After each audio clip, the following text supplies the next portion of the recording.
Hey folks, welcome back. Thanks for joining me again. So today we're going to deal with one of the most iconic piano tracks of recent times. It's the fabulous Clocks by Coldplay. Now this is a great track.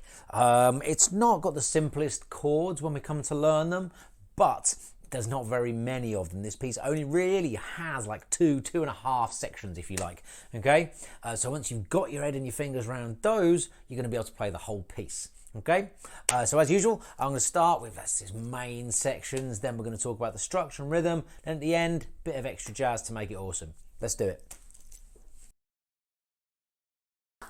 Okay, so this song is in the key of E flat, and that's not really very helpful to us. We've got a couple of chords in here that aren't really in that key, but good to know for the ending, I guess.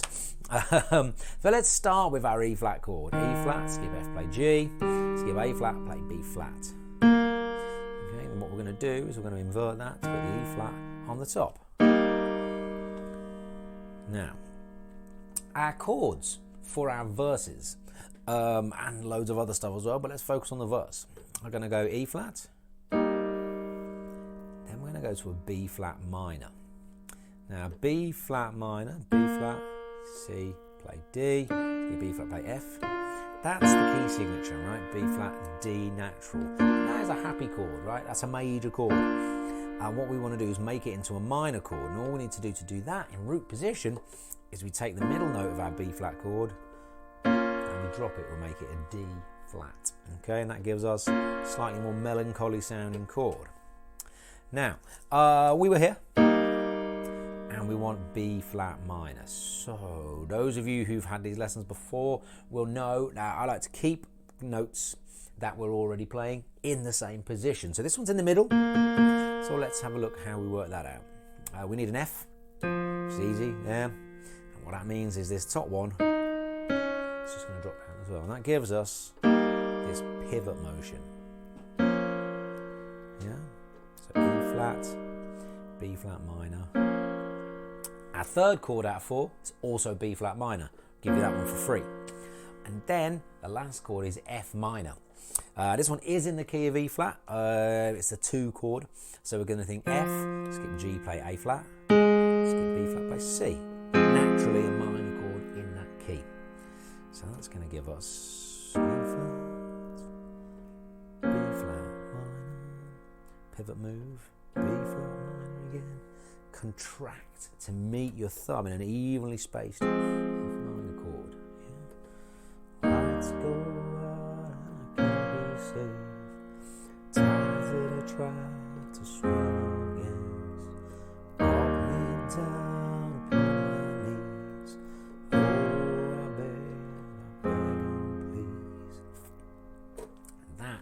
The verse chords. Now, in great news for us, in order to play that iconic opening riff that comes back a bunch of times, all we need to do is take these chords and do 2 things. First thing we're going to do, we were there, we're going to go up an octave. Simple, same shape. Exactly as it is, just an octave higher. Right? And then we are going to break the chords up into broken chords, is actually what they're called.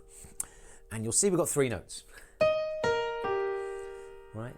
And what we're going to do is play, we're going to make this chord of 3 notes into an 8-note pattern. Going 1, 2, 3, 4, 5, 6, 7, 8. 2 groups of 3 and a group of 2. Because there are 4 beats in a measure in this piece. 1 and 2 and 3 and 4 and 1, 2, 3, 4, 7, 8. All right? But to give it its proper musical terminology, it's going to go 1 and 2 and 3 and 4 and 1 and 2 and 3 and 4, and even though we're staying on the same chord, we're going to keep our pattern consistent. 1 and 2 and 3 and 4 and 1 and 2 and 3 and 4 and 1 and 2 and 3 and 4 and 1 and 2 and 3 and 4 and 1 and 2 and 3 and 4 and 1 and 2. And then let's go out and I can't be saved. Times that I tried to swim against. There you have it.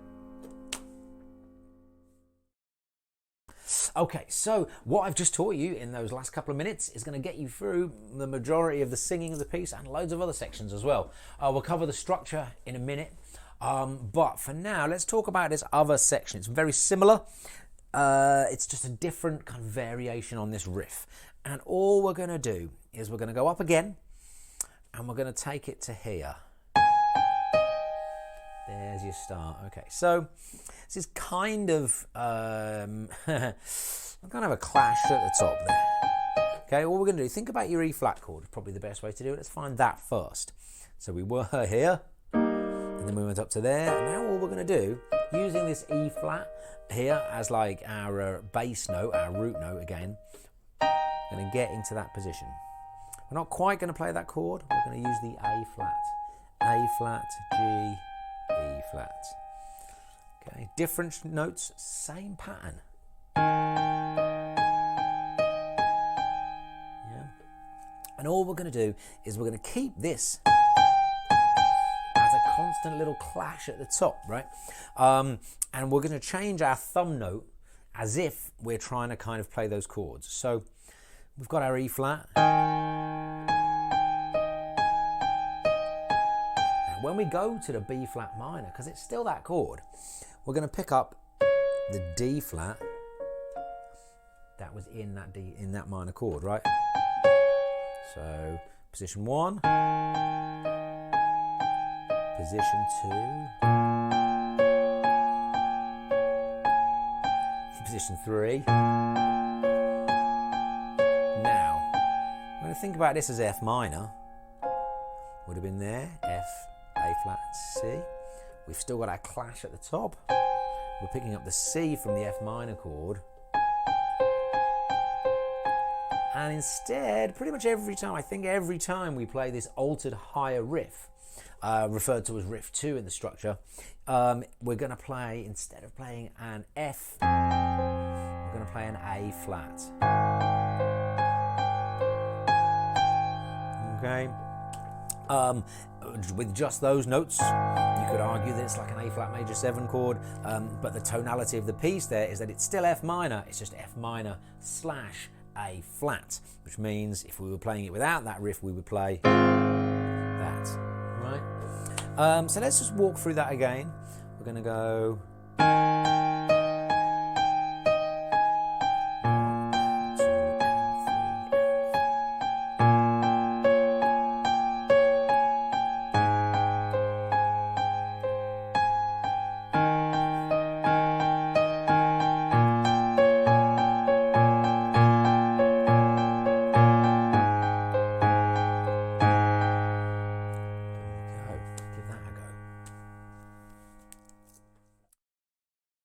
Okay, so the last actual bit of kind of new music that we need to learn is the bridge section, which consists of 3 chords. So if you think, at this point, we've actually come out of that high riff that we were just learning.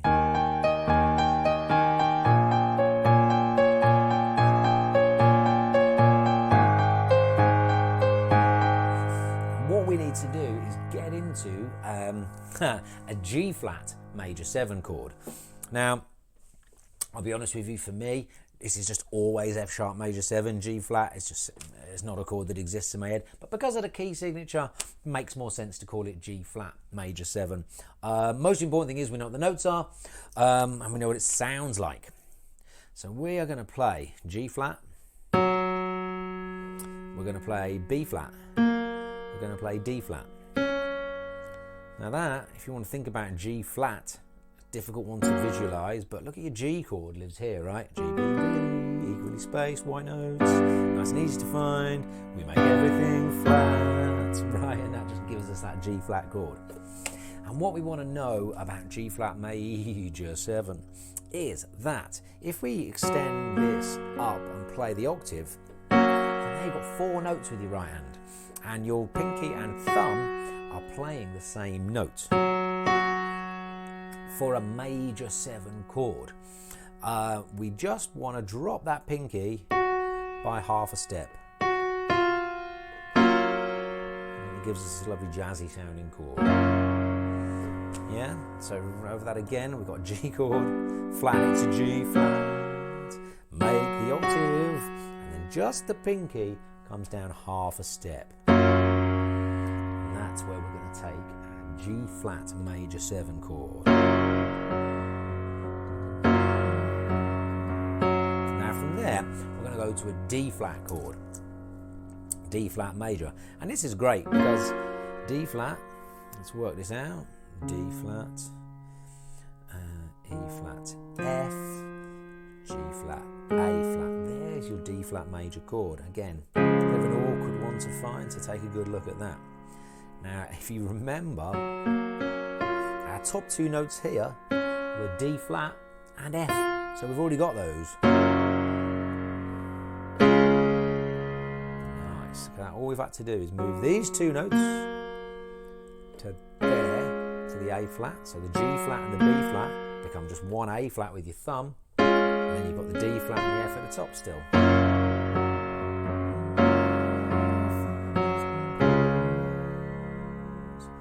And our last new chord of the bridge is A flat. Again, love this change. Thumb's already on A flat, and this is, so that means we're in root position, which means evenly spaced. A flat, B flat, C, C, D flat, E flat, and then is your A flat major chord. So all 3. G flat major 7, I told you. G flat major 7, D flat, and A flat.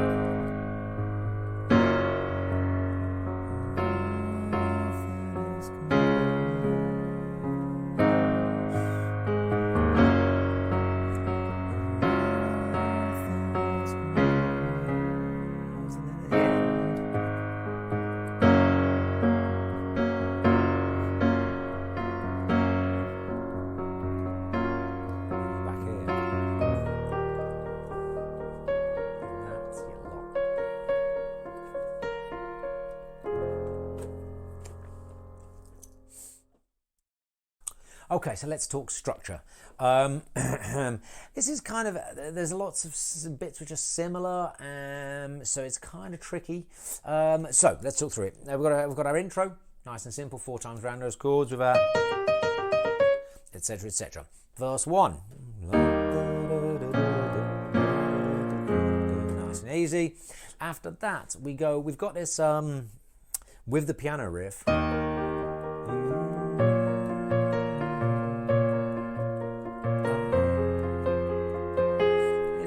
The closest thing we've got to a chorus / hook, and then we just drops out, and that's kind of as an intro to the second verse. We play the piano riff again, but actually, and this is the only time this happens with our normal piano riff number 1, we play that A flat.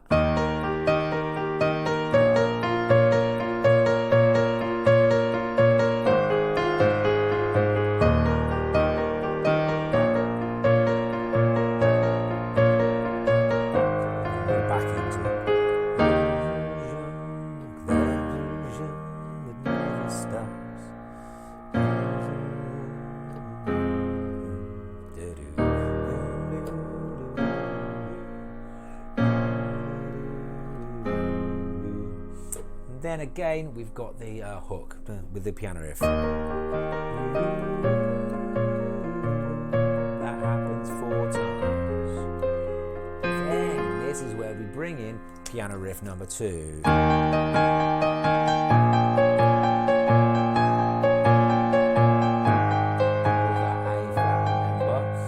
Then we bring back the you are.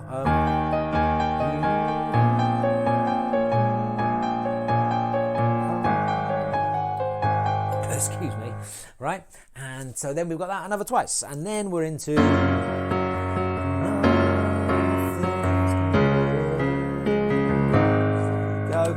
And then at the end, we've got a succession of these riffs building towards our climax. So we start with our normal piano riff, then we go to piano riff number 2, and then we have piano riff number 2 with you are.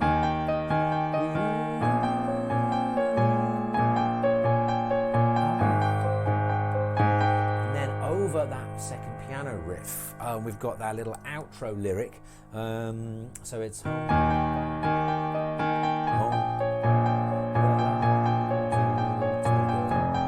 oh, sorry, with the A.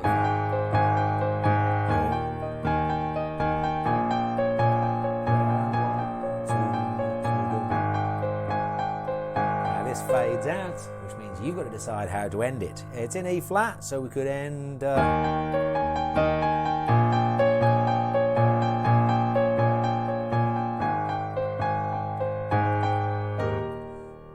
that makes it end on the 1. For me, that's maybe not the classiest end. I might do...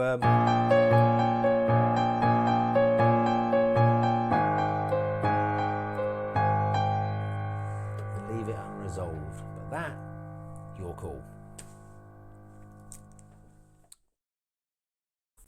Okay, just one extra bit of jazz here. What I want you to try, this works at the beginning and also particularly after you come out of the bridge, is to get your both hands doing the same thing in that riff. Okay, most important thing here is get used to decide which fingers you're going to use and then stick to them. Okay, I've chosen this pattern there for my right hand, and then usually your left hand is not quite as proficient at playing these fast riffs as your left, and if you can just kind of get your right hand really confident, not like that, and then you can focus on your left.